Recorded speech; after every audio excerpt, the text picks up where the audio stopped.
Okay, and we're live. Hello, everybody. We want to thank you for having us out. We are BMO staff. We're here to do the financial education. The two people here today are myself, Mark LeBlanc, the branch manager, and we have Crystal Morin, our investment fund specialist. So we'll get started. The three topics we're going to cover today are budgeting, investing, and products offered by BMO. So I'll start right up with the budgeting section. So creating a household budget. So why should I have a budget?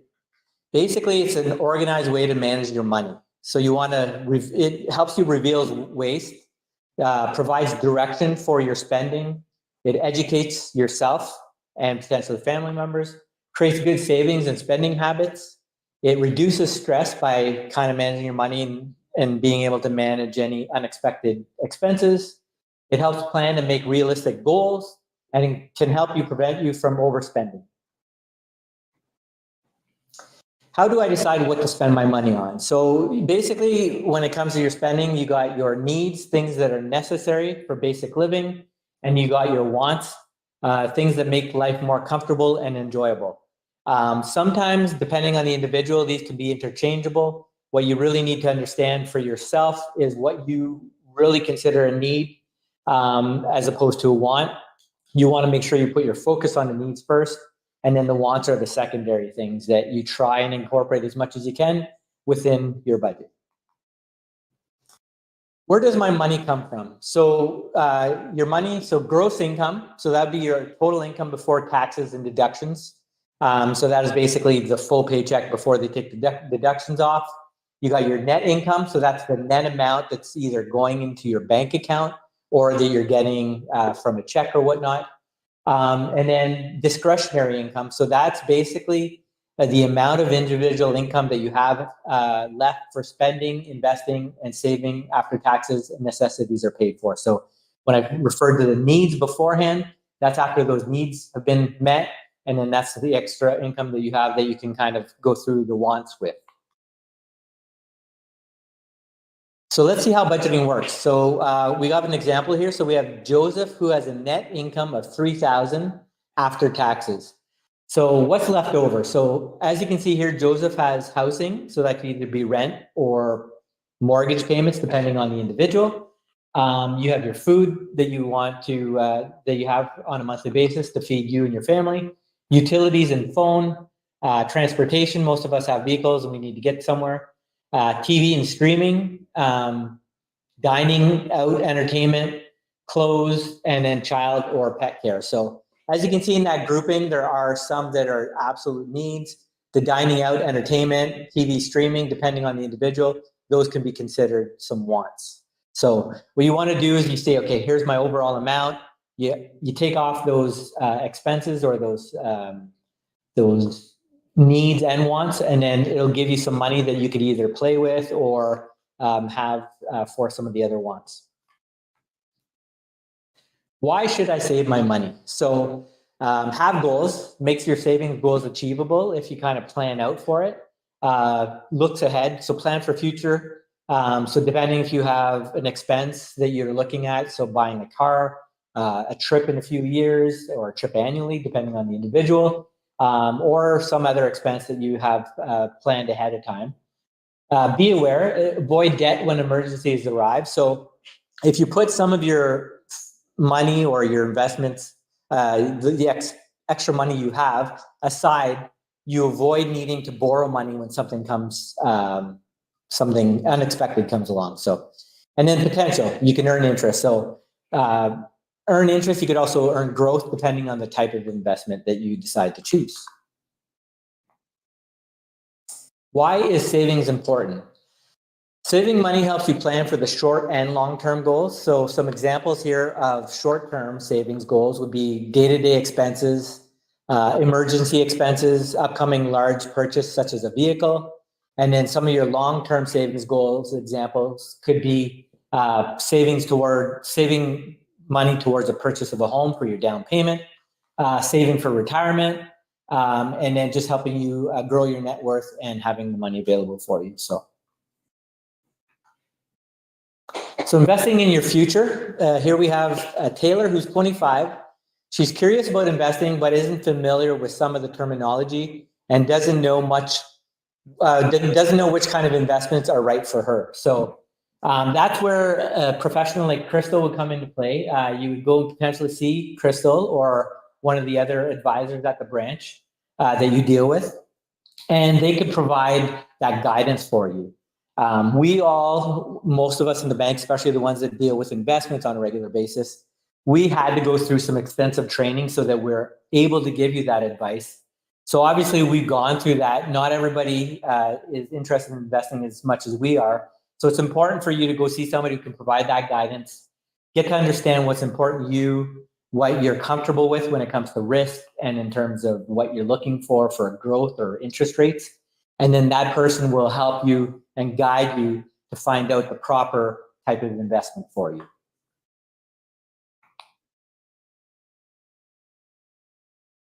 So getting started with investing.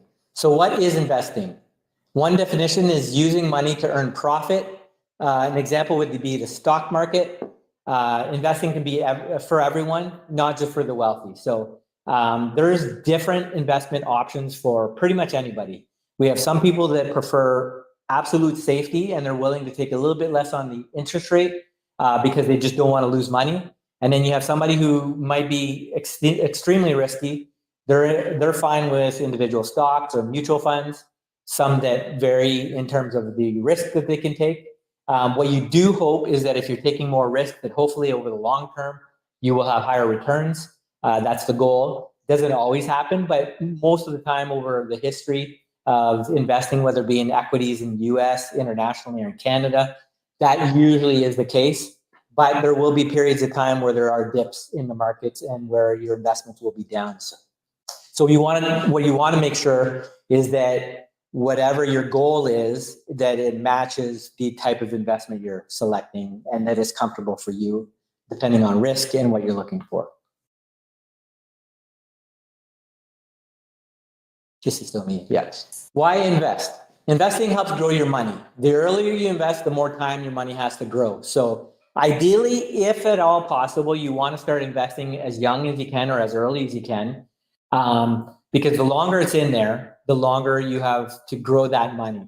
So if you see in the graph here, there's a couple of examples. So somebody started with $1,000 in 2023. If they just did a savings account, that lower bar, it's very steady and you're earning a little bit of interest, but it's not going to grow by a whole lot. You might make $100 over 10 years, but that potential could be a little bit better if you take on a little bit more risk. So if you see the green line, the equity mutual funds, because you're taking more risk, you should see hopefully higher returns. And then you should get more bang for your buck in terms of how much you're earning and putting away for yourself. The other thing that Crystal may review with you is that depending on the type of investment you select, there's different tax consequences for each, and then how much you might pay on taxes on that investment.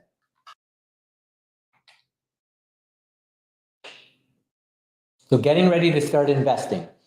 So you want to reduce high interest debt, save cash to get started, and you want to do your research and seek advice. So again, what I just mentioned a few minutes ago, you want to hopefully get guidance from an expert, somebody who's very comfortable with providing advice, analyzing everything for you, and going through a questionnaire for you to understand you and what you're comfortable with. And you can also do some research. Oftentimes we will provide some information for the individual to bring home. They can see what they're comfortable with. And oftentimes they can make the choice initially, bring the information home and look at it, or take the information home and then make the investment at a later date by setting up a follow-up appointment. So what if I just kept my savings in cash? So cash is tangible. You can lose it or have it stolen. So one example is somebody likes to keep money in their mattress at home or in their freezer or hide it at home. There's risk there because A, it can get stolen, it can get lost. If, God forbid, there's a house fire or whatnot, you lose that money, there's no getting that back. Whereas if you have it in investment or whatnot, there's ways of getting it back because the banks, depending on what type of investment you have, there's CDIC insurance, which the government backs the money that you put into the banks, whether it be a GIC or a savings or a bank account, you won't lose that money, as opposed to somebody who might leave it at home, and there's that potential. But it also loses value. And what we mean by that is inflation is always something that we all deal with, more so over the last few years. With COVID and whatnot, the inflation rate did spike up a little bit, but on average, inflation is at least 2%. So on an annual basis, you're probably losing 2% of your value of the money. So if you keep it in cash at home, you're not keeping up with inflation and you're actually losing money. That's me. So I'm going to pass it on to Crystal.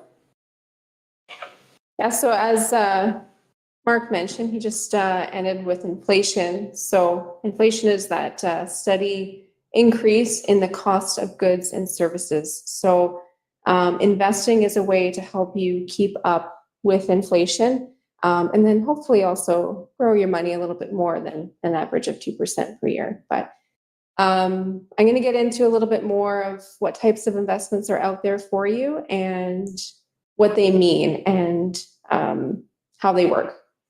So isn't investing risky? Risk levels. So there's different types of investments out there and they all have different levels of risk. And some investments can go up or down in value depending on what you're investing in. We have a chart here to give an example of, you've got your least risky investments at the top and your most risky investments at the bottom. The least risky investment out there is just keeping your money in cash or cash equivalents, like a bank account, where it's not earning you any interest whatsoever. And then GICs, which stands for Guaranteed Investment Certificates, and bonds. Those types of investments do not go down in value. With a GIC, you're guaranteed a certain level of return, and you do not risk any of your initial investment. You've got your physical assets there, like real estate and gold. Some people like to buy property or real estate as a form of investing. And then physical gold, it's not so common anymore, but it used to be, like gold bars. And then we've got mutual funds, which is something that I kind of specialize a little bit more into, and I will get into what those are shortly. You've got direct investment into stocks and equities, which are one of your most risky forms of investments. And then you've got cryptocurrency, which is not something that I can help you with at the bank, but I know it's becoming a little bit more popular out there. It is the most risky type of investment. So where to start? Preparing, so getting yourself ready, making the decision to start investing, starting small and going from there. Maybe not putting all of your money into something right away, just kind of dipping your toes in the water, like I like to say. Understanding the risk involved, so educating yourself, whether it be your own research or maybe sitting down with an investment professional like myself at the bank or wherever you bank, and contacting an investment professional and learning more. So I'm going to dive a little bit deeper into types of investments. So I had mentioned in the previous slide stocks and equities. So what is a stock? A stock is a piece of ownership in a company. The value of that company rises and falls or falls, so does the stock. So when you buy into that stock, you could see a change in the value of your investment. It can go up and down. Buying stocks is a way to possibly grow your money if the value of that stock grows. And then stocks typically have a high growth potential over a longer period of time. So if you've ever looked at something called an index chart, you will see an investment in something like a stock. It's going to go up and down in value, but typically over that longer term, it's going to grow much more than something safe like a GIC or a savings account. And then you'll oftentimes hear stocks referred to also as equities. And then what are bonds? A bond is basically a loan between a borrower, which is typically a corporation or a government, and an investor. The borrower agrees to pay back the face value of that loan on a specific date and pay periodic interest payments along the way. And bonds are generally secure, but they're not entirely a risk-free investment. So that means that they can go down in value and that your initial investment is not guaranteed. It is much safer than a stock, especially like you'll hear sometimes investment grade bonds where there's higher investment grade bonds than lower bonds. So if you're investing in a higher grade bond, you're likely to get your money back as opposed to something that's not as a more of a guarantee. And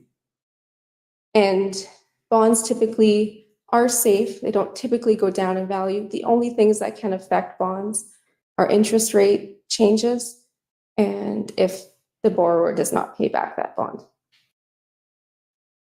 And then what is a mutual fund? So this is my bread and butter. A mutual fund is a basket of many stocks and bonds. So if you're investing in one individual stock like Apple, you're putting all of your faith in that one single stock. When you buy a mutual fund, you're buying hundreds of stocks. So typically, if there's one stock within that big basket that's not doing well, there's usually others that are going to typically do better. And that's something that you can use and do to help reduce the overall risk of your investment, which we like to call diversification. Mutual funds are professionally managed. So there is somebody called a portfolio manager that's constantly picking and choosing what type of investments to put into the mutual fund, depending on what's going on in the world. Sometimes the Canadian market is doing better than the US, so they might overweight the investments into the Canadian side. So you do typically pay a fee on a mutual fund, and it's just to help have that professional management and have that professional do the picking and choosing for you. So it's more so of a kind of a one-stop shop. You put your money in there and you trust that that mutual fund is going to do that work for you. Mutual funds can vary in risk level. So as we had mentioned before, you've got bonds and you've got stocks. So typically a higher risk mutual fund is going to have a higher weighting into stocks, whereas a lower risk mutual fund is going to have a higher weighting into bonds. But they are, like I had mentioned, much safer than buying individual stocks because you have that diversification. And I've mentioned that you do pay a fee on mutual funds. And that's something to just keep an eye on if you are dipping your toes in the water and you're getting into the investment world. Always ask, what am I paying in fees? There are a lot of investment firms out there that do have high fees and they have a lot of hidden costs. So I find BMO is very, what's the word I'm looking for? They're upfront. They tell you what your fee is. This is what you pay annually. There's usually, there's no hidden costs either with our mutual funds. You've got the annual fee, but I know there are some out there that have them. So just keep that in mind and ask your questions. And then what is a GIC? GICs, like I had mentioned before, are guaranteed investment certificates. So keyword there is guaranteed. That means you will not lose any money on your initial investment, and you're usually guaranteed a certain rate of return. And they can be locked in for a certain period of time, or they can be accessible. So typically, if you do lock in that money for an amount of time, you usually get a higher rate of return. And typically, the longer you lock it in for, the more interest you'll earn. So if you do put your money into something accessible, like a cashable GIC, you're probably going to get a lower rate of return. Terms can be as short as 1 year. So if you're locking your money in, it usually starts at 1 year and it can go as long as 10 years. There's usually a minimum investment amount. At Bank of Montreal, it's $1,000. And then because it's a lower risk investment, there's always a trade-off with risk and return. So lower investment risk usually means lower returns. So GICs usually do not grow as much as stocks and mutual funds long-term. And then just to kind of give you a little bit of information about what type of investment accounts are out there. First one is the RRSP, which stands for Registered Retirement Savings Plan. And it's used typically to help you save for retirement and build almost like a pension for yourself after you've retired. They are offered through the government, but they can be opened through any bank, and it's used to provide you income after you're no longer working. So contributors to an RSP, that money that you put in every year can be deducted from your taxable income each year. So if I have somebody in a higher income tax bracket and they're looking for some tax breaks, an RSP could be a good vehicle. It can stay within the RSP and it can grow tax-free until it's taken out. So the amount that you take out after you've started taking it out, say after age 65, each year, the amount that you take out is the taxable income for that year. And the intention with an RSP is to help reduce your taxable income in higher income earning years while you're working, and to help provide you income and draw it out in your lower income earning years in your retirement. And then a RIF, a Registered Retirement Income Fund, is what an RSP converts into. So by the end of the year that you turn 71, your RSP has to be converted to a RIF. You can no longer make RSP contributions at this point, and the government does make it mandatory that you take money out each year starting the following year, so at age 72. There is a minimum amount that you have to take out every year. You can take out more. Some of my clients take out a little bit more if they need to, but the amount that you do take out is considered taxable income for you that year that you take it out. And then just like the RSP, whatever amount is still in that RIF account, you can still grow that money tax-free, and it can still grow until you take it out. And then this is becoming a little bit more of a popular account. Definitely, yeah, it's more modern. It came out in 2009. It's a TFSA, stands for tax-free savings account. So keyword there, you can invest your money within a TFSA. I like to call it more of like a tax-free investment account instead of a savings account, because you can grow your money within a tax-free savings account, and you don't have to pay any tax on the growth, and you don't have to claim any of it when you go to take it out down the road. You do not get the kickback with the deduction off of your income when you contribute to a tax-free savings account like you do with an RSP. But in turn, you don't have the taxable consequence when you take that money out either. And there is a limit to a tax-free savings account because it goes back to 2009 when it first started. If you've never contributed and you were at least 18 years of age in 2009, then you do have a $95,000 space up to 2024. Keyword there is 18 years old. That's your minimum age. So you have to be at least 18 to invest in a tax-free savings account. So if you've turned 18 2 years ago, then you only have 2 years worth of contribution space. And if you're not sure what your contribution space is, you do have that information with the CRA, or an investment professional can also help you calculate that, like myself.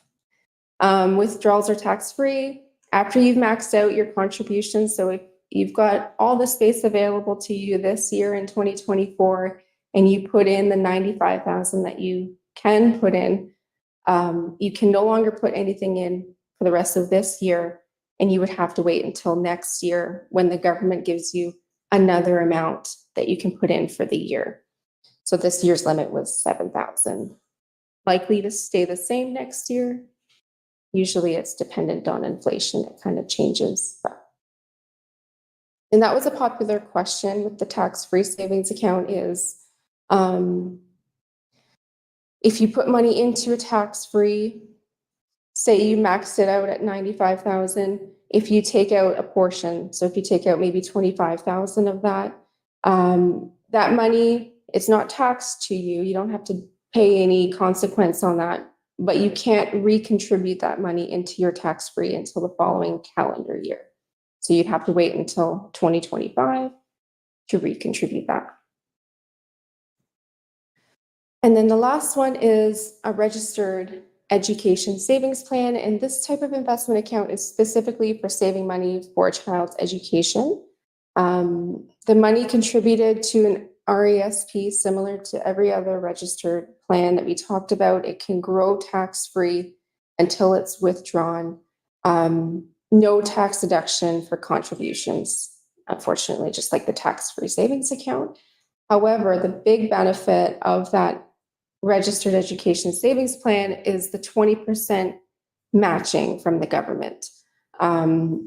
So any amount that you put into up to the maximum of $2,500 per year, the government will match 20% of that for the $500 a year maximum, and then $7,200 per lifetime for the child. So you can put in more than 2,500, but you're only going to get that 20% kickback up to that 2,500. And then there is a lifetime contribution of 50,000 per child.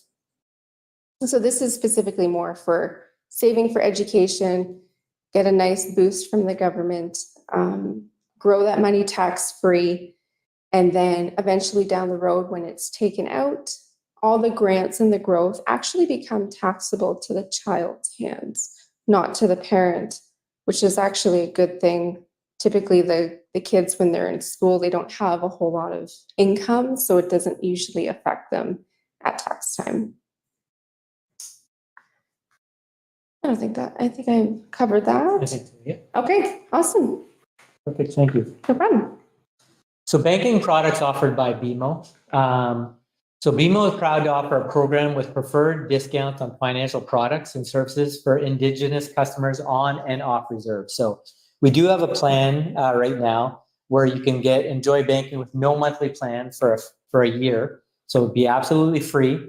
When you have an account with BMO, you have access to your credit score online through your online banking.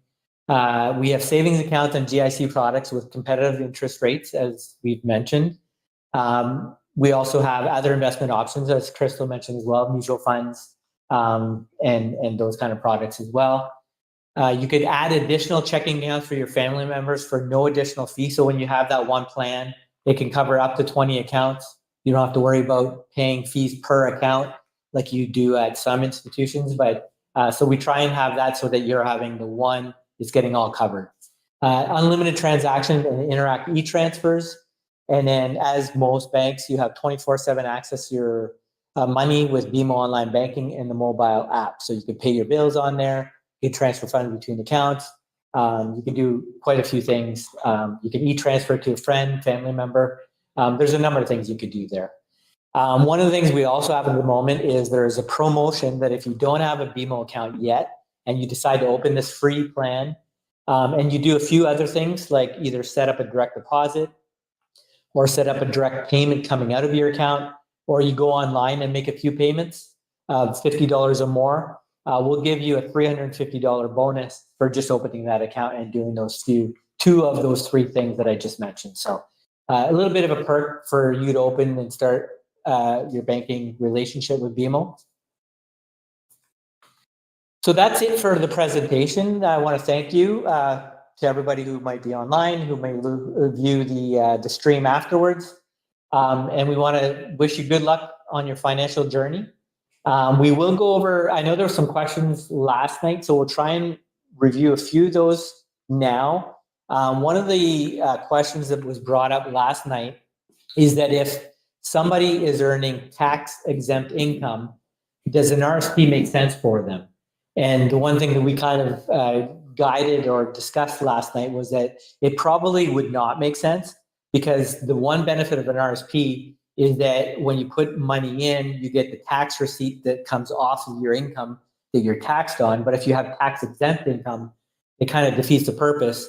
And the challenge there is that when you take the money out, the government is going to want to charge you taxes on that amount. So if you're not getting the benefit initially, there's no sense in essence in doing the contributions because you're going to pay on the other end.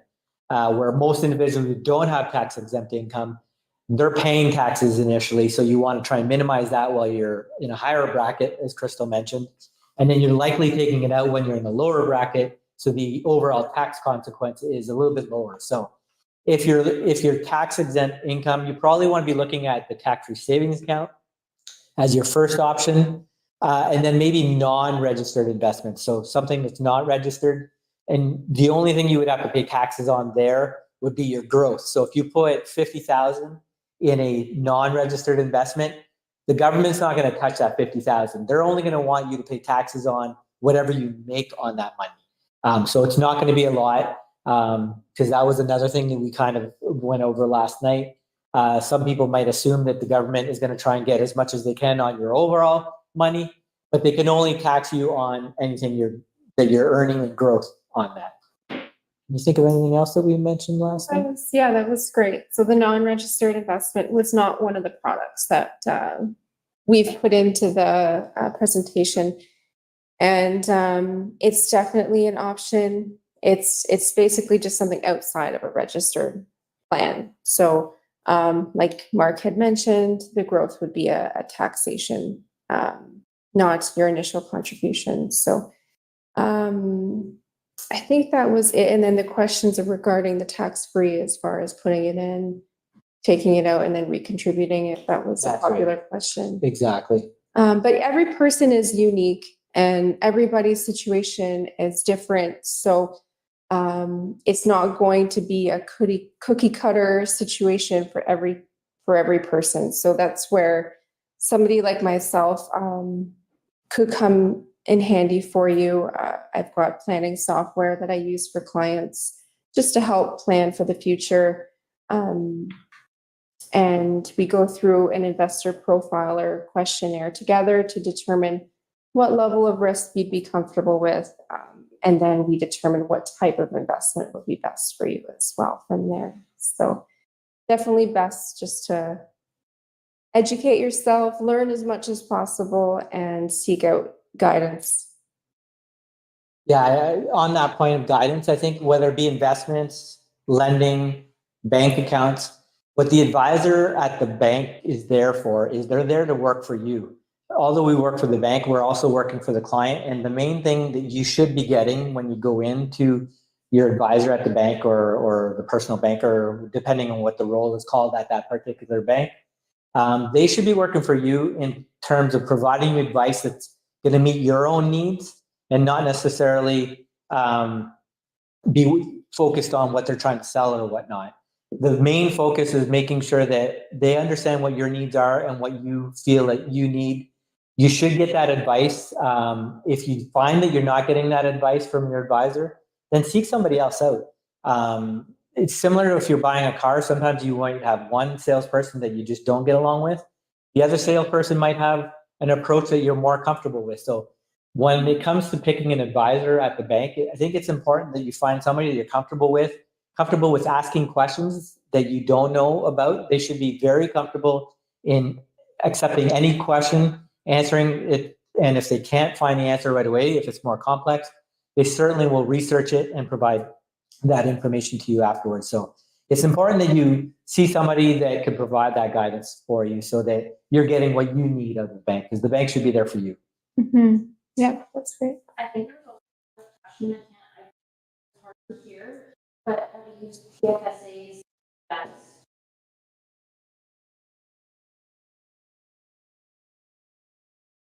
If I can remember, yeah, I think it was like if you max out your tax-free savings account and you have extra funds, well, one of the things we did discuss is non-registered plans on the side, where you can put the money, because every year, like Crystal said, if you take money out, you could put that money back in the following year. But the other thing that happens every year is there's additional contribution room that becomes available. And what Crystal will usually do, or any advisor, is come January of that following year, you can now put that additional amount in there and grow it over the years. So even though there might be, what was the limit, 90,000? 95,000, 95,000 up to this point. That might be your limit initially if you haven't put money in tax-free savings account before, but the following years, depending on if the limits go up or not, the government decides that, you can put that additional amount in every year. And so you can put money in a non-registered in the meantime until that room becomes available and you can put that money back in. But you can use your TFSA to invest, right? Oh, yes. Yes, definitely. Yes. Yeah. Yeah, so any of those investment products that we went through, the stock, the GICs, the bonds, the mutual funds, all of that is available within a tax-free savings account. And that's why I like to refer to it more like a tax-free investment account, because you can utilize those investment products within a tax-free and grow that money as much as possible and benefit from that tax-free growth as much as you can. Yeah, that was good. Yeah. Good question. Yeah. Yeah, I think that's it. I think that's it.